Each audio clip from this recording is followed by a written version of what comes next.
Hello friends, నేను రాజుగారు. ఒక్కడు చాలు, పిఠాపురం వర్మ ఒక్కడు చాలు కూటమిని కొలాప్స్ చేయడానికి. నిన్న పిఠాపురం వర్మకు సంబంధించినటువంటి వీడియో ఒకటి సోషల్ మీడియాలో బాగా వైరల్ అయింది. ఫ్లెక్సీలో చంద్రబాబు నాయుడు గారి ఫోటో లేదు అని చెప్పి పెద్ద ఇష్యూ చేశారు. నిన్న పిఠాపురం నియోజకవర్గంలో ప్రభుత్వానికి సంబంధించినటువంటి ఒక కార్యక్రమం జరిగింది. దీనికి తెలుగుదేశం పార్టీ నాయకుడు సత్యనారాయణ వర్మ హాజరయ్యారు. అలాగే జనసేన పార్టీకి సంబంధించినటువంటి నాయకులు, పిఠాపురంకి సంబంధించినటువంటి క్రియాశీలక నాయకులు హాజరయ్యారు. అక్కడ కార్యక్రమానికి వచ్చినటువంటి ఎస్విఎస్ఎన్ వర్మ అలియాస్ పిఠాపురం వర్మ ఫ్లెక్సీలో చంద్రబాబు నాయుడు గారి ఫోటో లేదు అని చెప్పి ఇష్యూ చేశారు. అక్కడ ఉన్నటువంటి జనసేన పార్టీకి సంబంధించిన నాయకులను ఉద్దేశించి కొంచెం ఘాటుగానే మాట్లాడడం జరిగింది వర్మ. ఆ తర్వాత జనసేన టీడీపీ నాయకుల మధ్యన వాగ్వాదం జరిగింది. అది కాస్త ఒకరిపై ఒకరు చేతులు వేసుకునేంత దూరం వెళ్ళింది. అలా నిన్న జరిగినటువంటి సంఘటన పెద్ద ఎత్తున వైరల్ అయింది. ఆ తర్వాత గంటల వ్యవధిలోనే పి గన్నవరం నియోజకవర్గంలో ఇలాంటి సంఘటన ఒకటి జరిగింది. ఈసారి జనసేన పార్టీకి సంబంధించినటువంటి నాయకులు ఫ్లెక్సీలో పవన్ కళ్యాణ్ ఫోటో లేదు, చంద్రబాబు నాయుడు గారి ఫోటో ఉంది అని చెప్పేసి అక్కడ మరో ఇష్యూ మొదలైంది. అక్కడ కూడా వాగ్వాదం జరిగింది. తెలుగుదేశం జనసేన పార్టీ నాయకుల మధ్యన గొడవ జరిగింది. అయితే ఈ వ్యవహారం అంతా చూస్తూ ఉంటే ఫ్లెక్సీలో మా నాయకుడి ఫోటో లేదంటే మా నాయకుడి ఫోటో లేదని ఆయా పార్టీలకు సంబంధించినటువంటి నాయకులు గొడవలు చేయడం గత కొన్ని రోజుల నుంచి మొదలవుతుంది. ఇదే పిఠాపురం వర్మ మొన్న ఆ మధ్యన చంద్రబాబు నాయుడు గారి ఫోటో పవన్ కళ్యాణ్ గారి ఫోటో కన్నా చిన్నగా ఉందని చెప్పేసి గొడవ చేశాడు. ఆ రోజున గొడవ చేసి మధ్యలోనే ఆ కార్యక్రమం నుంచి బయటకు వెళ్ళిపోయాడు ఈ వర్మ. ఈ పిఠాపురం వర్మ వ్యవహారం 2004 నుంచి మొదలైంది. 2004 ఎన్నికలకు ముందు జనసేన టీడీపీ బీజేపీ కూటమిగా ఏర్పడి పిఠాపురం నుంచి పవన్ కళ్యాణ్ గారు పోటీ చేస్తున్నారు అన్నప్పటి నుంచి వర్మ పవన్ కళ్యాణ్ గారిని, అదేవిధంగా జనసేన పార్టీని టార్గెట్ చేసుకొని చాలా పెద్ద ఎత్తున విమర్శలు చేయడం మొదలుపెట్టాడు. ఆ తర్వాత చంద్రబాబు నాయుడు గారు పిలిచి మాట్లాడి, ఇక్కడ పిఠాపురం నుంచి పవన్ కళ్యాణ్ గారే పోటీ చేస్తున్నారు, నువ్వు సైలెంట్ అయిపో, నీకు ఏదైనా ఎమ్మెల్సీ కానీ లేదంటే కార్పొరేషన్కి సంబంధించినటువంటి చైర్మన్ పదవి ఇస్తామని చెప్పారు. ఆ తర్వాత సైలెంట్ అయ్యాడు, పవన్ కళ్యాణ్ గారికి మద్దతు తెలిపాడు. ఇక పవన్ కళ్యాణ్ గారి వెంట ఉంటూనే జనసేన పార్టీకి ఓటేయకండి, వైఎస్ఆర్సీపీకి ఓటేయండి అని చెప్పి మాట్లాడిన వ్యక్తి వర్మ అనేది పిఠాపురంలో చాలా మందికి తెలుసు. పవన్ కళ్యాణ్ గారికి 70,000 మెజార్టీ వచ్చింది. ఇంకా మెజార్టీ వచ్చేది. ఈ పిఠాపురం వర్మ వల్లే మెజార్టీ తగ్గింది అనేది పిఠాపురం నియోజకవర్గంలోని జనసేన పార్టీకి సంబంధించిన కార్యకర్తలు, నాయకులు ఇప్పటికీ మాట్లాడుతూ ఉంటారు. అలా పవన్ కళ్యాణ్ గారు పిఠాపురం నుంచి పోటీ చేయడాన్ని జీర్ణించుకోలేని ఈ వర్మ సమయం దొరికినప్పుడల్లా పవన్ కళ్యాణ్ గారిని, అదేవిధంగా జనసేన పార్టీని ఉద్దేశించి విమర్శలు చేయడం గత కొన్ని రోజుల నుంచి మనం చూస్తూనే ఉన్నాం.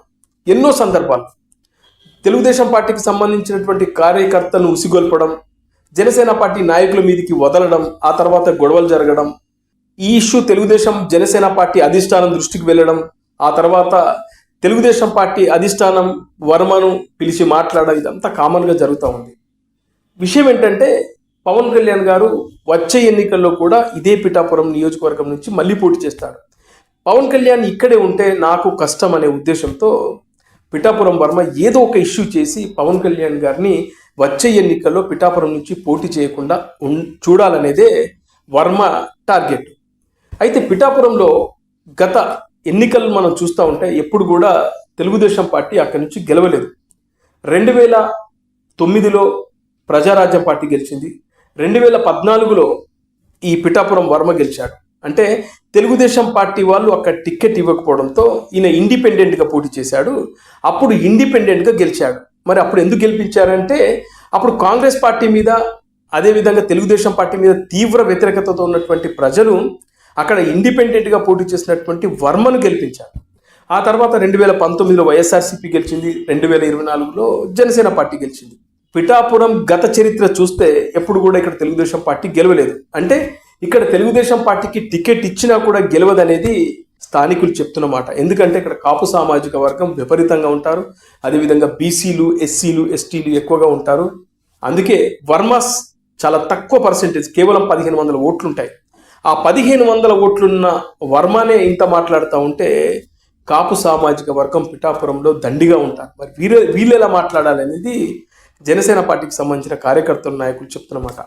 అయితే ఈ వర్మ అనుకుంటున్నట్లు పిఠాపురం నుంచి పవన్ కళ్యాణ్ పంపడం అంత ఈజీ కాదు. ఎందుకంటే పవన్ కళ్యాణ్ గారు ఇక ఫిక్స్ అయిపోయారు, పిఠాపురం నుంచే నేను ఎప్పుడు పోటీ చేసినా ఇక్కడి నుంచి ఇలా పోటీ చేయాలి, ఇది నాకు పర్మనెంట్ నియోజకవర్గం అనేది పవన్ కళ్యాణ్ గారు ఫిక్స్ అయిపోయారు. అయితే పవన్ కళ్యాణ్ గారిని పంపడం అనేది అంత ఈజీ కాదని తెలిసినా కూడా ఏదో ఒకటి పుల్లలు పెడుతూ కూటమిలో చిచ్చు పెట్టే ప్రయత్నాలు చేస్తున్నాడు వర్మ అనేది ఎవరిని అడిగినా చెప్తారు. ఎందుకంటే ప్రతి చిన్న చిన్న విషయాన్ని కూడా పెద్ద రాద్ధాంతరం చేస్తూ గొడవలు క్రియేట్ చేస్తూ జనసేన టీడీపీ కార్యకర్తల మధ్యన గ్యాప్ క్రియేట్ చేయడానికి ప్రయత్నిస్తున్న వ్యక్తి ఈ వర్మ.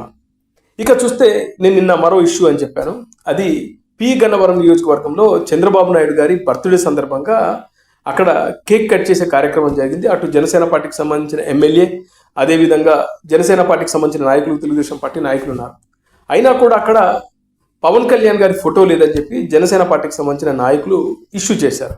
వాస్తవానికి అక్కడ చంద్రబాబు నాయుడు గారి బర్త్డే కాబట్టి పవన్ కళ్యాణ్ గారి ఫోటో పెట్టచ్చు పెట్టకపోవచ్చు, అది వాళ్ళ ఇష్టం. అయితే తెలుగుదేశం పార్టీకి సంబంధించిన నాయకులు పెట్టలేదు, దానికి వీళ్ళు గొడవ స్టార్ట్ చేశారు. అలా టీడీపీ జనసేన పార్టీ నాయకుల మధ్యన ఫ్లెక్సీలలో మా నాయకుడి ఫోటో లేదంటే మా నాయకుడి ఫోటో లేదంటూ గొడవలు, కొట్లాటలు, అది పెద్ద ఇష్యూలు కామన్గా గత కొన్ని రోజుల నుంచి జరుగుతుంది. అంటే కూటమి ప్రభుత్వం మొదలైనప్పటి నుంచి జరుగుతూ ఉంది. అధిష్టానం దృష్టికి వెళ్తున్నా కూడా, అధిష్టానం పిలిచి మాట్లాడుతున్నా కూడా కార్యకర్తల మధ్య గొడవలు మాత్రం ఆగట్లేదు. ఫైనల్గా పిఠాపురం వర్మ ఎన్ని కుతంత్రాలు చేసినా, ఎన్ని ఇబ్బందులు క్రియేట్ చేసినా, ఎన్ని ఇష్యూలు క్రియేట్ చేసినా కూడా పవన్ కళ్యాణ్ గారు పిఠాపురం నుంచి వెళ్ళే వ్యక్తి కాదు. పిఠాపురం అనేది పవన్ కళ్యాణ్ గారి అడ్డా అనేది కన్ఫర్మ్ అయిపోయింది. అయితే ఇక్కడ తెలుగుదేశం పార్టీ అధిష్టానం మాత్రం పిఠాపురం వర్మను మాత్రం కంట్రోల్ చేయాల్సిన అవసరం ఉంది. ఇదే కంటిన్యూ అవుతే ఫ్యూచర్లో చాలా నియోజకవర్గాలకు గొడవలు అవుతాయి. కుప్పంలో కూడా ఇలాగే జనసేన పార్టీ నాయకులు కొట్లాటలు, గొడవలు చేస్తున్నారా? మంగళగిరిలో అదేవిధంగా గొడవలు, కొట్లాటలకు దిగుతున్నారా? మరి జనసేన పార్టీ నాయకులు మంగళగిరి, కుప్పం నియోజకవర్గాల్లో సపోర్ట్ చేస్తున్నారు, చంద్రబాబు నాయుడు గారికి, నారా లోకేష్ గారికి మద్దతుగా ఉంటున్నారు. మరి పిఠాపురంలో వర్మ ఎందుకు పవన్ కళ్యాణ్ గారికి మద్దతుగా ఉండకపోగా ఇంకా ఇష్యూలు క్రియేట్ చేస్తూ రాద్ధాంతరం చేస్తున్నాడు? అందుకే నేనేమంటానంటే పిఠాపురం వర్మ లాంటి వాడు ఒక్కడు చాలు కూటమిని కొలాప్స్ చేయడానికి. అందుకే ఇరు పార్టీలకు సంబంధించినటువంటి అధినాయకులు ఈ పిఠాపురం వర్మ లాంటి వ్యక్తులను కంట్రోల్ చేయాల్సిన అవసరం చాలా చాలా ఉంది.